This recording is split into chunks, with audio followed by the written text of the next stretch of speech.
Olá, seja muito bem-vindo ao canal 7 de Teologia, aqui é o pastor Sérgio Lenz. E antes de tudo, não esqueça, vai aí embaixo, dá o like, deixa aquele like esperto, faça o seu comentário. Aliás, compartilhe com alguém e não esqueça de dar uma olhadinha se você ainda está inscrito. Isso é importante para nós, tá bom? Então, roda a vinheta e vamos começar. Nessa jornada rumo à evolução, 7 de teologia, nosso coração em devoção, em devoção.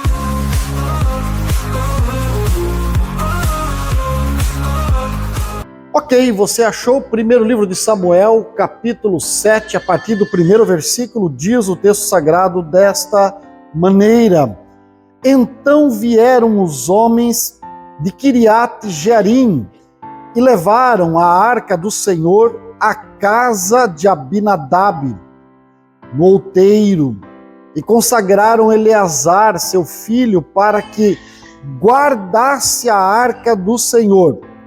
Sucedeu que, desde aquele dia, a arca ficou em Kiriat Jearim, e tantos dias se passaram que chegaram a 20 anos. E toda a casa de Israel dirigia lamentações ao Senhor. Falou Samuel a toda a casa de Israel, dizendo: Se é de todo o vosso coração que voltais ao Senhor, tirai dentre vós os deuses estranhos e os astarotes, e preparai o coração ao Senhor e servi a Ele só, e Ele vos livrará das mãos dos filisteus. Então os filhos de Israel tiraram dentre si os baalins, os astarotes, e serviram só ao Senhor. Amém?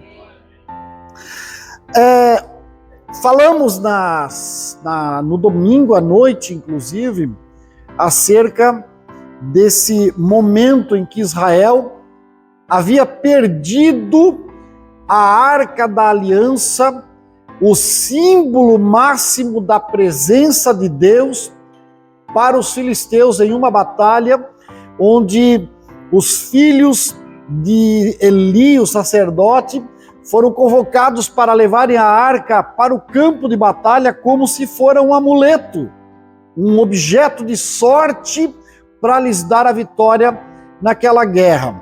Mas Deus usa o homem e a mulher, mas não permite que o homem e a mulher usem a ele. Ele não se deixa escarnecer. E a arca da aliança, o símbolo máximo da presença, foi tomada pelos filisteus.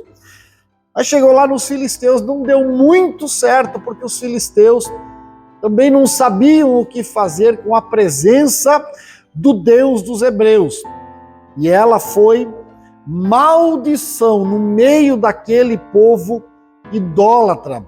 E rapidamente, após contraírem tumores como furúnculos, eles se desesperaram dos tumores, dos furúnculos, dos ratos, provavelmente, que invadiram aquele lugar.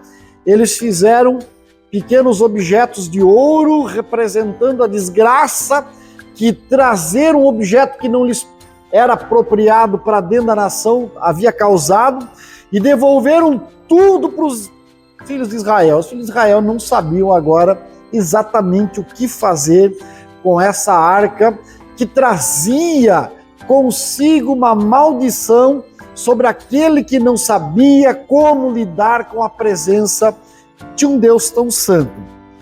E aí vieram os filhos de Kiriat Jearim e levaram a arca do Senhor à casa de Abinadab. E esse Abinadab fez o quê? Chamou aqueles homens e disse para eles: eu não sei exatamente como vou tratar isso aqui. Precisamos de alguém que faça alguma coisa para que não seja um problema para nós. E o texto diz então que eles consagraram Eleazar para ser como um sacerdote, mas ele não assumiu a função sacerdotal. E o texto é muito claro quando diz que ele guardou a arca, ou seja, assumiu o trabalho de um vigilante. Não, aqui eu vou cuidar. Mais ou menos quando você compara naquela parábola que Jesus conta acerca de talentos, que um certo homem distribuiu talentos aos seus servos e viajou, e quando voltou pediu conta dos talentos. E o que ganhou 10, devolveu 10 mais 10, o que ganhou 5, devolveu, tal. Mas o que ganhou 1 talento, ele diz o texto que não soube o que fazer. E ele mesmo então diz ao Senhor: tive medo de ti, que és homem severo, e escondi na terra o talento que tu me deste. Agora eu desenterrei, porque é dia da prestação de contas, e está aqui o que tu me deste, estou te devolvendo. Então, Abinadab com os seus filhos não souberam lidar com a presença de Deus. E aí nós temos uma grande verdade acerca desse texto. A arca, e quando eu falar arca a partir de agora, entenda a presença de Deus. A arca estava em casa, mas estava fora do centro daquela família. E isso é muito triste, porque você percebe que a arca foi levada para um lugar seguro, mas ela não estava no lugar certo. E isso me preocupa, porque a arca fica 20 anos, segundo o texto, e eu falei aqui no domingo à noite que alguns estudiosos dizem que foi historicamente mais de 20 anos. Mas vamos ficar aqui só com os 20 anos, só com as 2 décadas. Mas o que se percebe é que por não estar no centro da vontade, não houve nenhum tipo de reação positiva do céu em favor nem daquela família, nem daquela vila, nem daquela tribo, e muito menos dos filhos de Israel. A prova disso é que, sucedendo tantos anos, os filhos de Israel vieram ao sacerdote, ao profeta Samuel, e clamaram dizendo: não aguentamos mais a sequidão, não aguentamos mais a pobreza, não aguentamos mais a falta de segurança na vida. Mas a arca estava na terra, a arca estava no meio da nação escolhida, ela estava no meio, mas não estava no centro. E isso me preocupa, irmãos, porque em algumas vidas, em algumas famílias, em algumas casas, Deus está por perto. Querem Deus por perto. Não, Deus, Alguns diziam, anos passados, o cara lá de cima, não, o homem, o chefe, Deus por perto, mas não Deus no centro. Não adianta a arca estar em casa, mas não governar a casa. Não adianta pegar uma Bíblia e colocar com o Salmo 91 aberto lá no painel da sua Brasília amarela, como se fazia antigamente, dizendo: não, ele vai me proteger.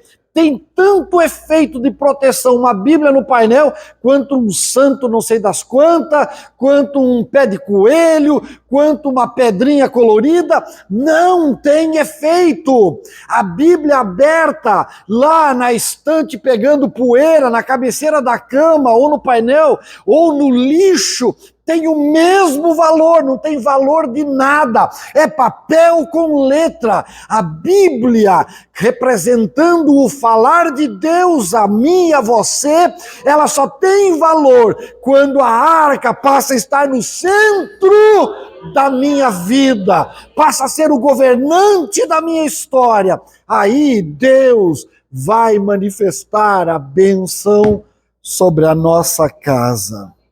Aleluia. Consagraram Eleazar para que guardasse a arca.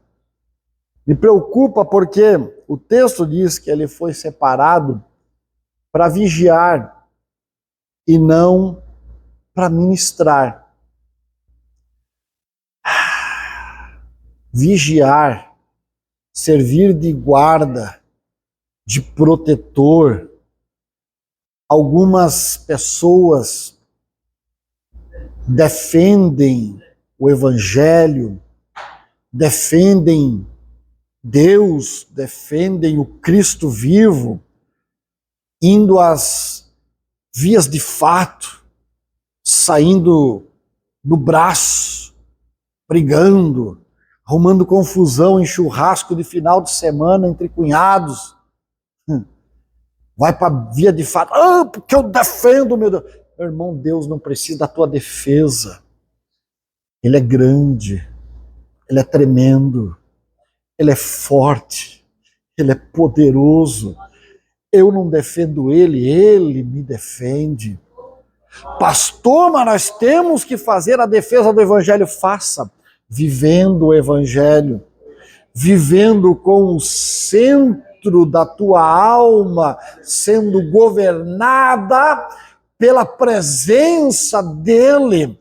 Viva em santidade de tal forma que ao olharem para você vejam a glória de Deus resplandecendo na tua história.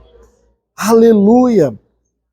A arca, a Bíblia, Deus, ele não pode virar objeto sagrado. Não! Deus precisa ser presença viva. Presença! Porque se é um objeto sagrado, você faz o que com o objeto sagrado? Esse aqui é o meu lenço sagrado. Então, eu estou na igreja, estou mostrando para todos o meu lenço sagrado.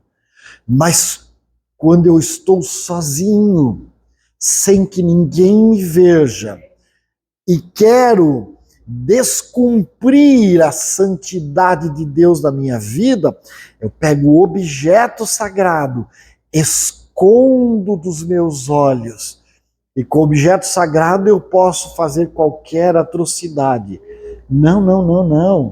Não.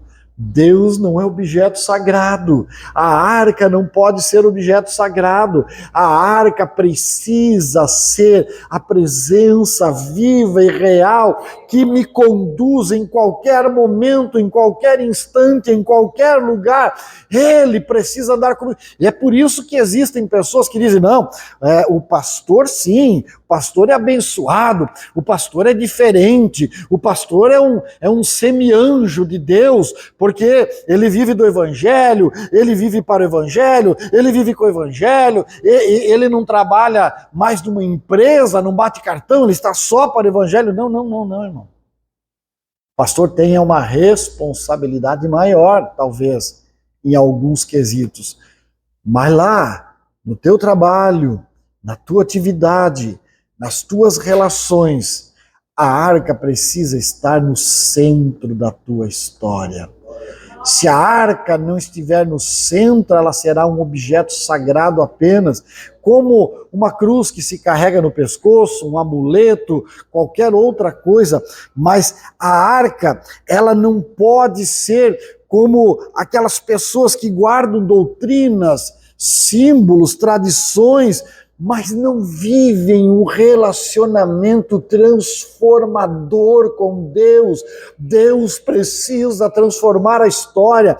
Eu olho para a arca na casa de Eleazar e Abinadab, e eles cuidando, fazendo tudo direito, mas tudo errado, porque não há bênção. Quando você vai comparar mais à frente, o que acontece na casa de Obed-edom, 3 meses a arca está lá, o negócio fica tão poderoso, a presença, ela é tão reverenciada, ela se manifesta de uma forma tão especial, que o povo das redondezas começa a ser abençoado também, e vai espalhando o segredo, e chega no palácio, e alguém diz: Davi, o povo à volta da casa de Obed-edom estão sendo abençoados, a casa de Obed-edom está prosperando de uma forma mágica, milagrosa, porque eles aprenderam a colocar a arca no centro da vontade,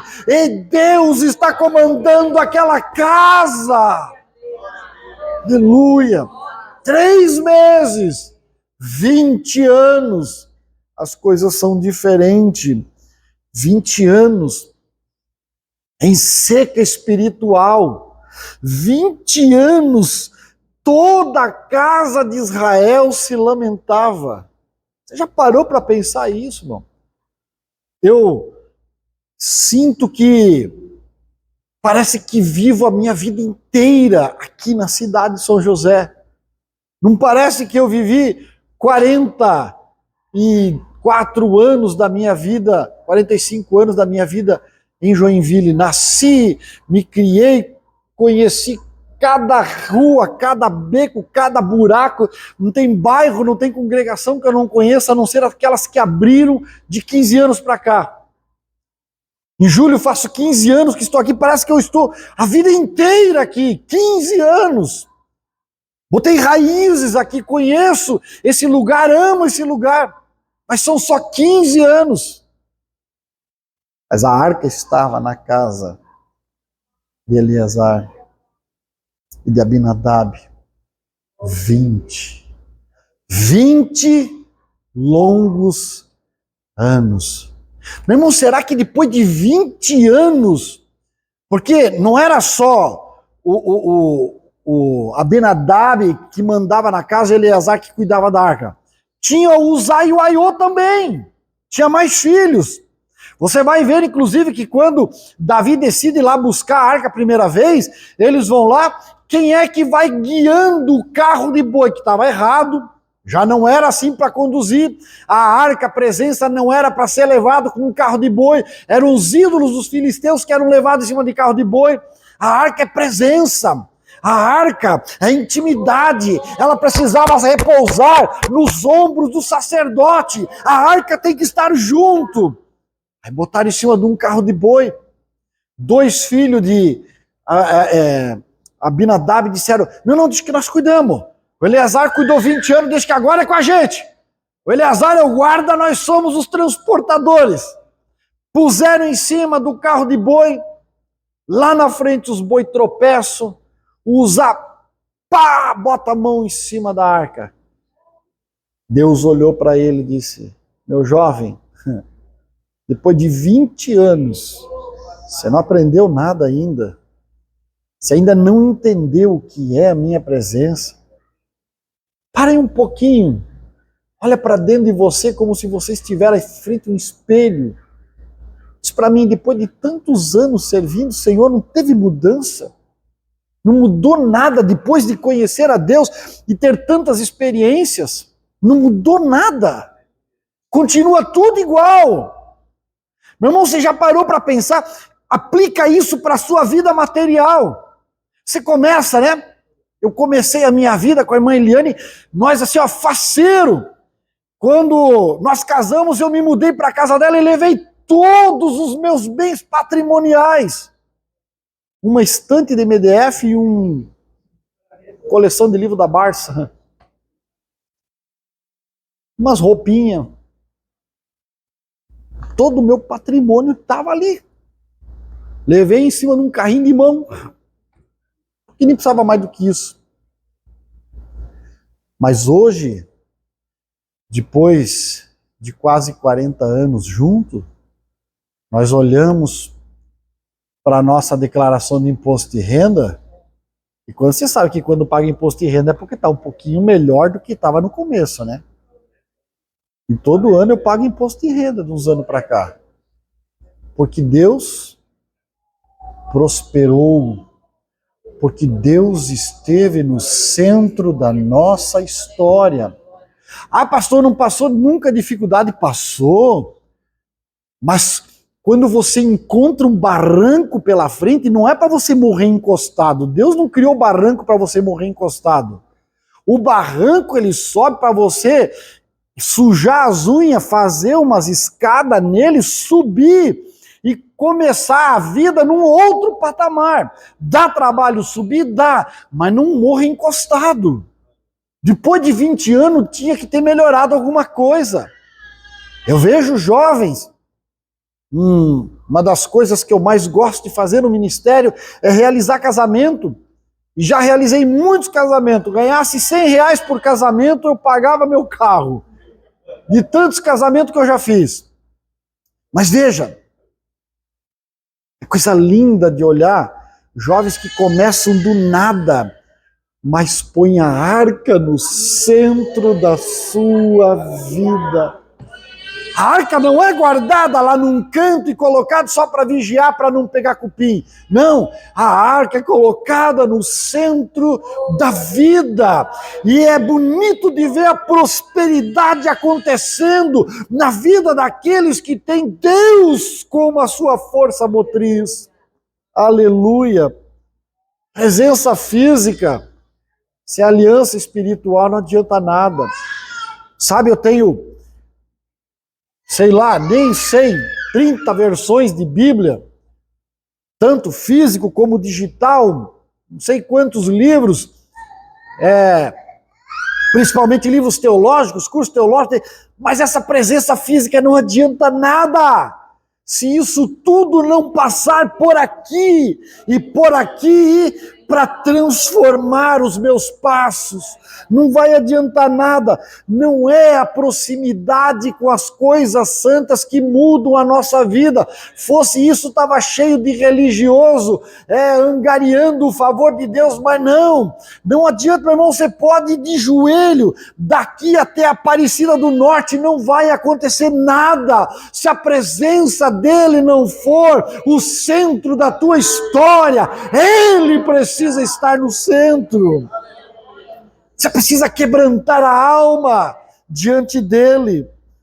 E aí, pastor, quando é que começa a melhorar as coisas? Bom, o texto é claro.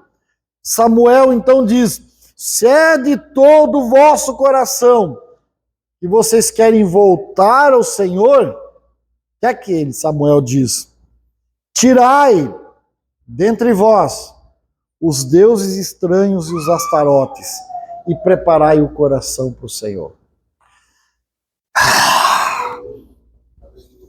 20 anos,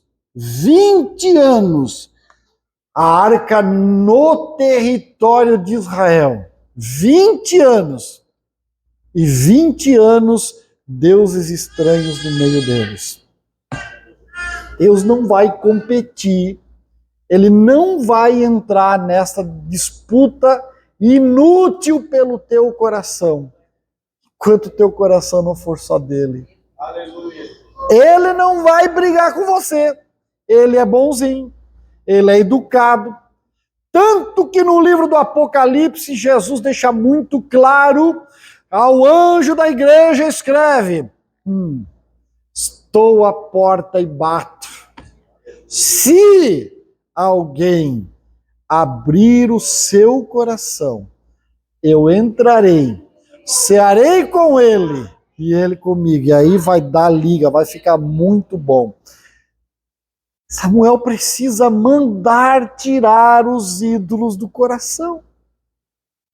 Irmão, nós vivemos em tempos dificílimos, porque o tempo difícil pode parecer aquele que passam os nossos irmãos lá no Oriente Médio, na África, onde são queimados vivos, enforcados, apedrejados. É difícil porque ninguém quer morrer de uma forma violenta, ser subtraído dos seus bens, da sua família, ninguém quer. Mas ali, naqueles crentes lá, pode ter certeza que tem crente e crente. Crente fiel. A arca está ali, porque para morrer pelo evangelho, a arca tem que estar no centro.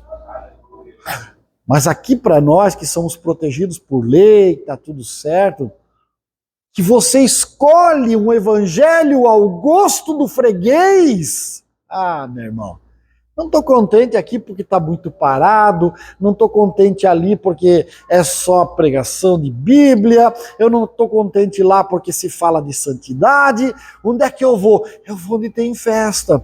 Eu vou onde é que tem um carnaval evangélico, eu vou aonde tem um oba-oba, eu vou lá onde faz um barulhão, onde faz um monte de mentirada, eu vou lá porque lá massageia o meu ego. Meu irmão, Deus não divide espaço com Dagão, ele não quer saber disso.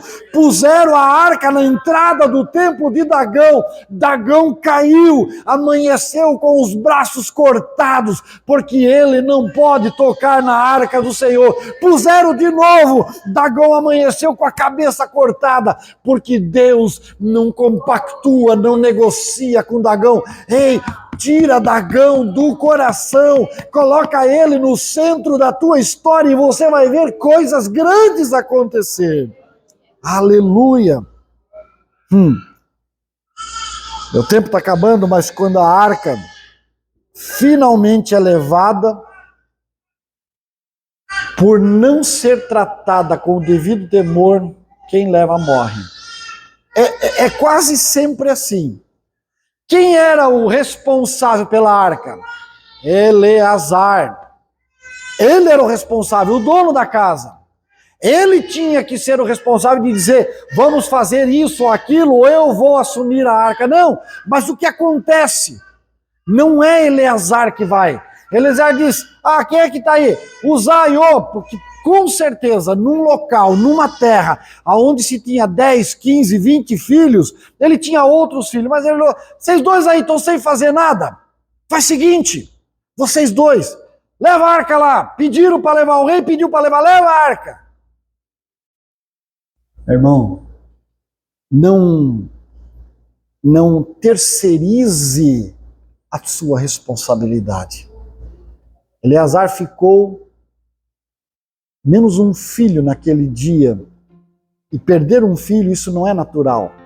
O natural é os filhos enterrarem os seus pais, não os pais enterrarem os seus filhos. Mas aquele pai, por negligência, precisou enterrar um filho aquele dia. Por quê? Uzá não sabia como é que tratava, não era ele que guardava, não foi ele que recebeu a arca, não foi ele orientado como tratar as coisas, e foi lá fazer um transporte, fazer um trabalho.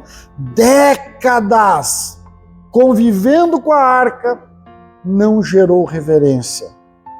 Sabe, eu preciso encerrar nessa noite, mas eu preciso fazer uma pergunta para você. Décadas servindo ao Senhor, décadas vindo a cultos de ensino, décadas. Alguns já nem vêm mais para a escola dominical, mas já vieram. Décadas dobrando o joelho, orando, fazendo as suas preces, vindo a cultos de domingo, décadas escutando hinos evangélicos.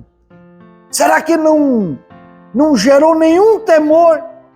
Não melhorou em nada a sua história?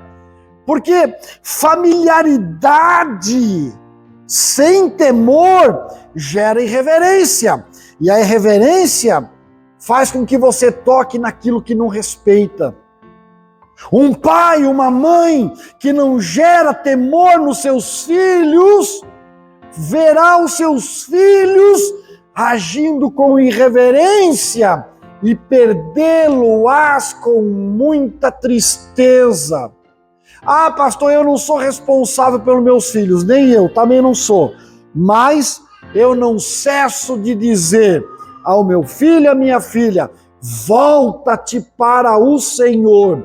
Você é responsável pelos teus caminhos. Não entristece o coração desse velho pai, perdendo a vida por agir com irreverência com as coisas de Deus. Deus é santo. O perigo não é a distância de Deus. O perigo é a intimidade sem santidade. Por quê? O meu filho, meu tio, meu pai, meu parente, meu amigo, não quer aceitar Jesus, está fora, está lá, está perdido, está às vezes até numa condição deplorável. Esse não é o grande perigo. Porque num ázimo de tempo, numa desgraça que se apresenta, diz, o Deus dos meus pais, dobra o joelho, aceita Jesus e morre com ele. Aí você tem um filho que está em casa, não é igual o pródigo que pegou a herança, saiu, gastou e fez um monte de bobagem. Tá ali, certinho e tal. Mas a intimidade sem santidade, quando o filho pródigo volta para casa, o que é que ele diz? Nenhum cabrito deste-me para me banquetear com os meus amigos. Meu filho, tu nunca entendeu que tudo era teu? Tudo era teu. Intimidade sem santidade faz com que você faça atrocidades. Preciso encerrar, mas a minha pergunta é: a arca está em casa, mas também governa a sua vida? A presença está lá porque você aceitou Jesus, você entregou sua vida para Cristo, você carrega uma Bíblia, você ora a Deus, você pede a misericórdia. A arca está lá, mas ela governa a tua vida nos mínimos detalhes? Precisamos responder isso, porque senão nós corremos o risco de guardar Deus como um símbolo, mas não servir a Ele de fato, de verdade. Eu encerro lembrando da vez que estava fechando o mês 31 e de agosto de 2000, eu estava lá em Recife, precisava fechar, bater a cota de vendas, eu estava em penúltimo lugar, e aí vem um menino que era desviado e diz, eu vou bater tambor, vou invocar os meus orixás aqui e vou ser o maior vendedor do mês, vou ganhar o prêmio. E aí o pessoal olhou assim, aí irmão, não vai falar nada? Ele disse, não vai falar nada porque o Jesus dele é fraquinho diante dos meus orixás. Aí tudo assim, e aí irmão, não vai dizer nada? Eu sou o irmão mais novo, o meu irmão mais velho cuida de mim, calma, que vai ter tempo para ele se manifestar. Escutou, né, mano? É contigo aí agora o negócio. Meu irmão, eu fechei a minha cota de vendas, vendendo mais que o segundo e o terceiro lugar junto naquele dia. E olha que eu não sou bom vendedor, tá? Nunca fui porque não é a minha área. Mas naquele dia eu fui o campeão de vendas. Eu passei o dia tirando pedido, eu não fiz venda, só tirando pedido, porque os clientes viram, eu quero aquela máquina, aquela, eu vi com aquele lá da manchinha, eu vi aquele do olho azul lá, eu vi com aquele mocinho galego lá, eu vi com ele, eu quero essa máquina aqui. E eu fiquei o dia inteiro no computador tirando pedido, por quê? Porque é Ele que me defende, Ele está no centro da minha casa. Será que Ele está no centro da sua casa também?